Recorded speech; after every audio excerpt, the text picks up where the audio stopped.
Salut So friends, today we are talk about rules for pronouncing French. Have a look and listen carefully. So जैसे कि last class में हमने vowels के बारे में पढ़ा था, जिसमें हम साउंड जो हमारे होते हैं वर्ड्स को हम किस तरह से प्रोनाउंस करते हैं, इसमें हम जानेंगे कुछ वर्ड्स अलग अलग साउंड करते हैं। जैसे कि हम ए यू की बात करते हैं, फ्रेंच में वर्ड होता है ए यू अल्फाबेट यानी आ यू। आ यू जो यूज होता है, इसका साउंड जो होता है वो हम बोलते हैं ओ साउंड। अगर ये साथ में यूज हो रहा है तो हम उसको क्या बोलेंगे, ओ साउंड में वो यूज हो रहा है। फॉर एग्जाम्पल के लिए आप देख सकते हो, फ्रेंच के मैंने कुछ एग्जाम्पल यहाँ पे दिए फ्रेंच वर्ड में। तो इट्स अ ऑटोब्यूज, ऑटोब्यूज। सो यहाँ पे साउंड क्या आ रहा है, ए यू यूज हो रहा है, तो इट्स अ ऑटोब्यूज, ओ साउंड हो रहा है। हमें साउंड पे ध्यान देना है, बहुत ही केयरफुली आपको ये सुनना है, क्योंकि जितना आप इसको ध्यान से सुनोगे उतना ही आप अच्छे से प्रोनाउंशिएट कर पाओगे। तो ऑटोब्यूज प्रोनाउंसिंग के लिए आपको हिंदी में मैंने यहाँ पे भी लिख के बताया ताकि इसको आप करेक्ट प्रोनाउंस कर सको। सो नेक्स्ट अगर हम सी की बात करें, मीन्स से, फ्रेंच लेटर से को अगर हम ए के साथ में लिखते हैं लाइक सा, और ओ के साथ में लिखते हैं या यू के साथ में लिखते हैं, तो ये साउंड चेंज हो जाते हैं। तो मैं आपको पहले मैं बता दूं, हमने फ्रेंच में अभी तक देखा कि अगर हम फ्रेंच में सी को, जैसे कि हम इंग्लिश में भी क्या बोलते हैं, सी को हम कभी क प्रोनाउंस करते हैं, जैसे कि हम कैलकुलेटर लिखते हैं, सी लिखते हैं, बट हम उसको स प्रोनाउंस नहीं करते, हम उसको कैलकुलेटर पढ़ते हैं। तो सेम ऐसा ही फ्रेंच में भी होता है। तो अगर हम सी के साथ में ए यूज कर रहे हैं तो हम उसको क्या आवाज निकालेंगे, साउंड होगा वहां पे क का। तो सी ए का, सी ओ अगर होगा तो को, सी यू अगर होगा तो कू की आवाज आएगी। तो इसी तरीके से फ्रेंच के कुछ एग्जाम्पल को देखो, का, का विच मीन्स केस, कोल, कोल मीन्स कॉलर, क्वर, क्वर मीन्स प्रीस्ट यानी पुजारी। सो नेक्स्ट टू द हम बात करेंगे सी के साथ में अगर हम ई और आई अगर हम जोड़ते हैं तो इसका साउंड जो है वो स का हो जाता है, स का। तो हम देखते हैं, जैसे कि वर्ड है सेसी, द वर्ड इज सेसी विच मीन्स दिस। एंड अगर हम ए को जोड़ते हैं तो वो हो जाता है सा, क्या हो जाता है, सा विच मीन्स इट। तो इसी तरीके से हिंदी में आपको कैसे करेक्ट करना है आप उसको पढ़ सकते हो। देन अगेन सी एच, जैसे कि हम इंग्लिश में भी यूज करते हैं, सी एच बहुत जगह पे यूज हम करते हैं। जैसे कि हम कैरेक्टरिस्टिक्स में हम सी एच यूज कर रहे हैं तो वहां पे भी हम उसको क साउंड करते हैं, बट इन फ्रेंच हम सी एच को क साउंड नहीं करेंगे, हम सी एच को क्या साउंड करेंगे, श, शलगम वाला श। ठीक है। तो जैसे कि हमने यहाँ पे लिखा है फ्रेंच में शैट, बट हम इंग्लिश में अगर हम इसको पढ़ें तो वो चैट होता है। चैट में जैसे कि हम आमतौर पर भाषा में बोलते हैं कि चैट करना, ठीक है। तो लेकिन यहाँ पे ये जो लिखा हुआ है इसका मतलब वो नहीं है जो हम इंग्लिश में लेते हैं। यहाँ पे शेट का मतलब है कैट, शेट का मतलब है कैट।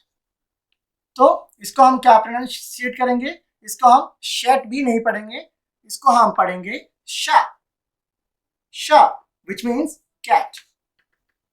सो नेक्स्ट देखो फ्रेंड्स, मैं आपको बता दूं, फ्रेंच में जैसे कि हम देखते हैं कि बहुत सारे हम एपोस्ट्रोफी यूज करते हैं, नीचे में भी बहुत सारे हम सिंबल्स यूज करते हैं। लाइक मैंने यहाँ पे भी सी के नीचे एस यूज किया है, ये इसलिए है ताकि हम बता सके कि हमें यहाँ पे स की आवाज निकालनी है, यानी एस की आवाज निकालनी है, और बाकियों में हमने यहाँ पे ये यूज नहीं किया। तो जहाँ पे भी हम इसको यूज करते हैं विच मीन्स कि हम वहाँ पे स की आवाज निकाल रहे हैं। सो एपोस्ट्रोफी की अगर मैं बात करूँ तो दो तरह की एपोस्ट्रोफी हम फ्रेंच में यूज करते हैं, एक राइट साइड और एक लेफ्ट साइड। तो दोनों ही सिचुएशन में जो होता है साउंड का डिफरेंस होता है, तो आवाज जो होती है वो बदल जाती है। तो किस तरह से बदल जाती है, जैसे कि अगर हम राइट साइड एपोस्ट्रोफी लगा रहे हैं ई में, ठीक है, ज्यादातर हम ई अल्फाबेट में ही यूज करते हैं, तो उसी के मैं एग्जांपल आपको बता रहा हूँ। तो जैसे कि आप अगर राइट साइड में एपोस्ट्रोफी लगा रहे हैं ई में, तो इसको हम प्रोनाउंशिएट करते हैं ए साउंड में, which means A sound, A Y. हम लिखते नहीं है, ये मैंने रोमन के लिए लिखा आपको ताकि आपको इजीली समझ आए। तो ये हम ए साउंड हम इसको प्रोनाउंशिएट करते हैं। तो इसके एग्जांपल देखते हैं, जैसे कि फ्रेंच में हम बोलते हैं एटे, एटे मीन्स होता है समर, ये एक सीजन है। तो एते में आप देखेंगे कि दोनों ही ई में एपोस्ट्रोफी जो है वो राइट साइड की तरफ है। सो साउंड क्या होगा? राइट साइड एपोस्ट्रोफी का मतलब है ए साउंड, तो हम इसको पढ़ेंगे एते। सो इसी तरीके से जब हम लेफ्ट साइड में एपोस्ट्रोफी लगा देते हैं तो इसका साउंड जो होता है वो चेंज हो जाता है। वो क्या हो जाता है? ई एच का साउंड आता है, इंग्लिश का ई एच का साउंड आता है, लाइक ए, जिसमें हम हा को पूरी तरीके से नहीं बोलते हैं, बट हम जब वर्ड को खत्म करते हैं तो उसका एक साउंड हमें सुनने को मिलता है। लाइक हम बात करते हैं फ्रेंच वर्ड ट्रे, ट्रे, तो कहीं ना कहीं पीछे हम उसको हा पे खत्म करते हैं। और जैसे कि मैं आपको बता दूं कि फ्रेंच जो लैंग्वेज है, अल्फाबेट बिल्कुल अगर इंग्लिश की तरह सिमिलर दिखते हैं, बट ये आपका बोलने में हिंदी और आप कह सकते हो कि संस्कृत से थोड़ा मिलता जुलता है। तो ट्रे वर्ड है, ट्रे विच मीन्स वेरी। हमने यहाँ पे देखो ई पे जो एपोस्ट्रोफी लगाई है वो लेफ्ट साइड है, सो आवाज चेंज हो जाएगी। यहाँ पे हम इसको त्रे, ए नहीं, ए पे ज्यादा जोर नहीं देंगे, हम इसको हा को लेते हुए हम बोलेंगे त्रे। तो कहीं ना कहीं पीछे आवाज किसकी आ रही है? हा की, जो कि हमारा साइलेंट है, हम उसको लिखते नहीं है। अब बात करते हैं ई यू की।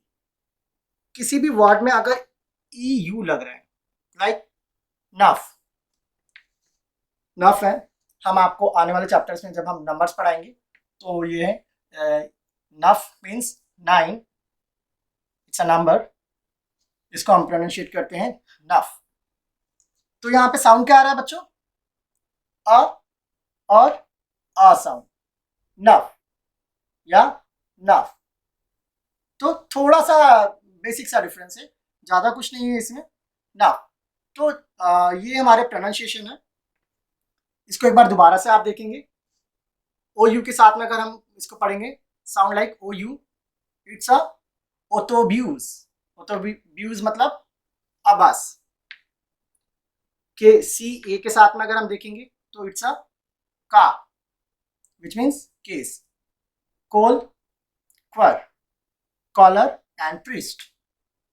सेसी, यहाँ पे क साउंड था, यहाँ पे हम क साउंड नहीं यूज करेंगे, इट्स अ सेसी, क्योंकि यहाँ पे हम किसकी बात कर रहे हैं? सी को ई के साथ में या आई के साथ में लेके चल रहे हैं। तो हमारे यहाँ पे जो है, अगर हम सी को ई या आई के साथ में लेके चल रहे हैं तो उसको हम सा प्रोनाउंस करेंगे, से सी एंड सा। श मीन्स सी एच जहां पे लगेगा वहां पे कौन सी आवाज आएगी? श की आवाज आएगी, शेट या शा, शा। मैं आपको बता दूं बच्चों, हम कभी भी फ्रेंच में टी को ट आवाज नहीं निकालते हैं। लाइक हम जो अल्फाबेट हमारा टी है, हम जब इसको इंग्लिश में पढ़ते हैं तो वहां साउंड आता है ट, लेकिन इन फ्रेंच हम उसको पढ़ते हैं हिंदी का ट वर्ड, ठीक है? तो ये हमारा शैत, शैत हम इसको बोल सकते हैं, और इसके अलावा हम इसको शाह बोलते हैं, क्योंकि जब आप फ्लुएंटली इस वर्ड को बोलते हो इन अ सेंटेंस तो आप इसको शाह बोलोगे, और अगर आप इंडिविजुअल इसको बोलते हो तो आप इसको शैत बोलोगे, ठीक है? और फिर हम आते हैं एपोस्ट्रोफी के साथ में, with right apostrophe, it's eighty, eighty, A sound, tray, again A sound, ठीक है? नाफ, ई यू के साथ में, नाफ, आ साउंड। सो फ्रेंड्स, आगे है हमारे पास में ई ए यू। ई ए यू जो वर्ड है, ये इसमें से आवाज आती है ओ की। हम जिस भी वर्ड में इन फ्रेंच अगर हम ई ए यू आता है किसी भी वर्ड में, तो हम किसकी आवाज निकालते हैं? ओ की आवाज निकालते हैं। जैसे कि ब्यू, ई ए यू है ब्यू, इसका मतलब है हैंडसम, बट इसको हम प्रोनाउंस क्या करेंगे? बो, ओ की आवाज है, सो बो। इसी तरीके से हम जी के साथ में, इंग्लिश लेटर जो जी है इसके साथ में हम ई और आई अगर जोड़ते हैं तो ये बनता है जे, और आई जोड़ते हैं तो ये बन जाता है जे। एग्जाम्पल के लिए देखेंगे, जेल, अगर हम ई जोड़ रहे हैं तो क्या बनेगा? जेल, विच मीन्स जेल, और आई जोड़ रहे हैं तो ये बन जाएगा जीते, जीते। और जी के साथ अगर हम एन लगाते हैं तो वो साउंड करता है नी का, नी, लाइक एन वाई, नी की आवाज वहां पे आएगी अगर हम जी एन लगाते हैं। जैसे कि आग्नि, आग्नियु, क्या वर्ड है? आग्नियु मीन्स लैम, विच मीन्स कि जैसे बकरे का मैमना हो गया। तो आग्नि, आग्नियो, हमने इससे पहले पढ़ा ई ए यू साउंड को हमने क्या पढ़ा था? बो। तो हम कौन सी आवाज निकालेंगे? ओ की आवाज निकालेंगे इसके लिए। तो आगे वाला लेटर क्या है? ये हमारा है नी साउंड, इसको हम आ पढ़ेंगे, आग्नि ओ, आग्नियो, आग्नियो। तो इस तरीके से हम इसको पढ़ेंगे। देखते हैं ओ आई, ओ आई में भी आवाज आती है वा की, वा की आवाज आती है। जैसे कि आर ओ आई लगाया हमने, ये एक फ्रेंच का वर्ड है विच मीन्स किंग, किंग को हम फ्रेंच में रुआ बोलते हैं। तो हम इसको क्या बोलेंगे? वा की आवाज, आर ओ, रो, और हम ओ आई अगर साथ में पढ़ रहे हैं तो इसको हम वा साउंड करेंगे। तो इट्स अ रुआ, इट्स अ रुआ। नाउ यू पे आते हैं बच्चों। यू को जैसे कि मैंने अल्फाबेट में आपको बताया था, हम यू को यू ना प्रोनाउंस करके यू बोलते हैं इन फ्रेंच। हम फ्रेंच में क्या बोलते हैं? यू बोलते हैं। किसको? यू अल्फाबेट को। सो वर्ड का एग्जांपल अगर हम देखें, किसी वर्ड में अगर हम यू हम लगा रहे हैं तो हम इसको किस तरीके से बोलेंगे? लाइक मैंने लिखा SUR which means sure in English, but अब इसको हम बोलेंगे कैसे? फ्रेंच में भी इसका मतलब श्योर ही होता है, बट इसको हम बोलते हैं अलग तरीके से। इंग्लिश में हमने इसको बोला श्योर विच मीन्स कोई भी चीज का पक्का हो जाना। तो इसको हम फ्रेंच में बोलेंगे स्यूर, स्यूर, यू यानी यू की आवाज आनी चाहिए, यू की, स्यूर। सो डब्ल्यू, अब ये सॉरी हमारा यू के साथ में अगर हम आई हम लेके चलते हैं तो साउंड क्या होगा? फिर साउंड हमारा वी का साउंड होगा। क्या साउंड होगा? वी का साउंड होगा। जैसे कि वी, वी which means a number 8, 8 number, 8 number को हम फ्रेंच में कैसे बोलते हैं? एज को वी। सो साउंड है हमारा वी का, यू आई। देखिए यहाँ पे यू आई हमने यूज किया, तो हम इस साउंड को क्या पढ़ेंगे? वी। अब हमने लिखा है क्वा, अगर हम इसको इंग्लिश में पढ़ें तो ये क्वा, बट हम फ्रेंच में इसको साउंड को हम के प्रोनाउंस करते हैं। जैसे कि हम इंग्लिश में हमने देखा है कि हम रोमन में जब हम बात करते हैं, इंग्लिश में हम जब रोमन पढ़ते हैं तो हम क्यू यू ए को हम क्वा पढ़ते हैं, बट हम यहाँ फ्रेंच में इसको के साउंड प्रोनाउंस करेंगे। सो एग्जाम्पल देखेंगे, कैरॉन्थ विच मीन्स 40, कैरॉन्थ। तो यहाँ पे हमने क्या यूज किया है? Q U A. तो साउंड क्या है हमारा? के का साउंड है। क्या साउंड है? के का साउंड है, कैरॉन्थ।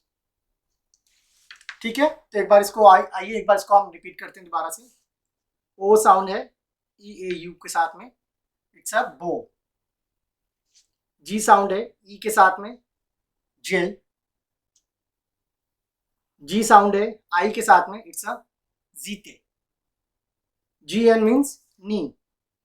सो एग्नियो, एग्नियो। ओ आई है अगर हमारा तो वा साउंड आएगा, रुआ, रुआ। वी है यू है तो ये साउंड आएगा यू विच मीन्स स्यूर, इंग्लिश में श्योर। यू आई है तो साउंड आएगा वी का, वी मीन्स 8,